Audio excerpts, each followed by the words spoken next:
there's overwhelming amount of Dragoons head there, so I don't think they're going to be able to get a lot accomplished. There are Vultures coming to try to support this. The question is will they be in time to save these siege tanks? And I think the answer is quite resounding no right there. So the Vultures being backed off. Nice defense thus far from Lin. Let's see if Lin can continue to build this army. He does have a second Stargate. He is starting to pump those Arbiters. I'm waiting to see some of those High Templar in the mix, and with a good stasis or two, he could really press, particularly at this 9 o'clock position. A stasis would be devastating, because look how clustered these tanks are. You know, he could even go for a recall on the main. There's LD isn't preparing for Arbiters at all. He's scouted the tech, but no missile turrets going up. He's not placing any spider mines in his main base in preparation for potential recall. Big engagement, or not big engagement, an engagement going on in the middle of the map. Vultures kind of accidentally running into that Protoss army. They're going to try to flank around to snipe probes from the high ground at that 3 o'clock area, but no, Lin moving his army into an excellent position to force those Vultures back. It looks like just going to hold that engineering bay to make sure that Lin doesn't go up and take it. Arbiter on looks like an Arbiter on turret battle, and man, these siege tanks are not spread out at all. Dragoon's taking the high ground, going to be able to take out some SCVs. Let's see if the Vultures are able to swing around and provide at least some defense. The siege tank's in a position where not really providing anything here. It looks like he's going to focus on the gas, which is actually a really intelligent maneuver. Now the siege tank's walking in, but if that Arbiter swings around and stasis is this, that could be absolutely disastrous. Doesn't look like was up on it in time. I don't know if he didn't have enough energy or just wasn't heads up enough to get it around. But it looks like the Dragoons getting smashed, backing off. But they did their damage. They're really effective there. Did what really they're supposed to. It looks like a minefield being cleared in the meantime. So at least some mines out in the field. But right now, a very, very large army that's pretty highly upgraded on LD's part. He's able to catch up economically. It looks like catch up macro-wise fairly quickly. And I'm not seeing a lot of Arbiters. Critically, I'm not seeing a lot of the higher tech units. Just the one Arbiter out in the field right now. And I haven't seen a stasis yet. It looks like just 2 Arbiters out in the field to deal against a very large mech army. It's going to come down to some nice EMPs and EMP dodging. I think that's going to be the note of the map right now. But LD in a great position to start pushing now.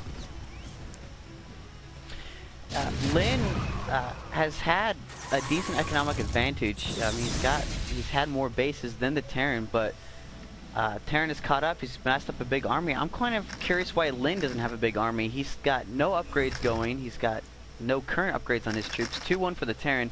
And I understand, nice stasis though, getting that science vessel, but I know that upgrades aren't huge in PvT, but really Lin right now does not need to attack into this Terran force. I think that's going to be a huge mistake. He's going to use those stasis fields as kind of a buffer and kind of, you know, choke off that Protoss army. Kind of a mistake by Lin to push into that. I think what Lin needs to do right now is just keep massing up forces. A lot of his gateways aren't rallied. A lot of Dragoons and units are just sitting in the base. He just needs to continue to macro up a big army, get some High Templar, and get Psionic Storm, because that's the only way he's going to be able to defeat this push that's coming his way from LD. It looks like some Vultures coming across the 12 o'clock to do some harassments. LD taking another expansion, that upper left-hand corner in the meantime, waiting on a siege tank. It's just kind of meandering, it looks like, in that back corner.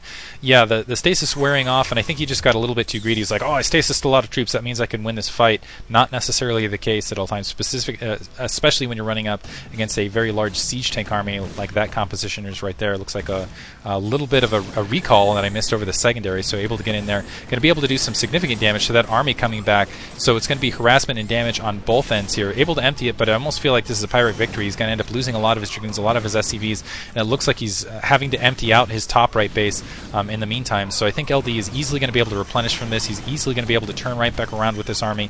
He didn't lose any factories. That's not a base that was really all that critical for him right at this stage of the match.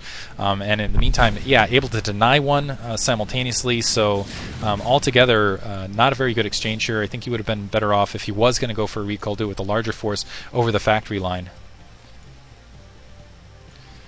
Another thing, when you recall into a Terran base and you force them to pull their army back to defend against your recall, you need to take the remainder of your army and hit an expansion. He could have hit the top left area or even that 9 o'clock-ish expansion very easily with the forces he out in the field since LD pulled his entire Terran army back. But didn't utilize that to his advantage. He doesn't have that high of a troop count. This Terran army is going to just run him over. That's just a huge Terran ball heading his way. Really nice upgrades. I think +3 is going to be finishing here soon. And I think Lin is definitely in a bad position. Yeah, Lin specifically doesn't have a lot of Arbiters out in the field. Still just got EMP'd again across the Dragoon Force, which shows you that LD's feeling very comfortable. He's going in for a counterattack, but unfortunately going out across a small gap. Reinforcements should be able to crush this easily. So basically LD can just continue to press in with those siege tanks, unfortunately chasing it a little bit. So this is actually going to pay off for him. And even though he didn't need to, he's going to start chasing back to the secondary. The rest of those troops going to wipe out. So there's going to be a moment of reprieve, but still nothing but Zealots Dragoons for Lin, and he knows it's not enough. GG! GG.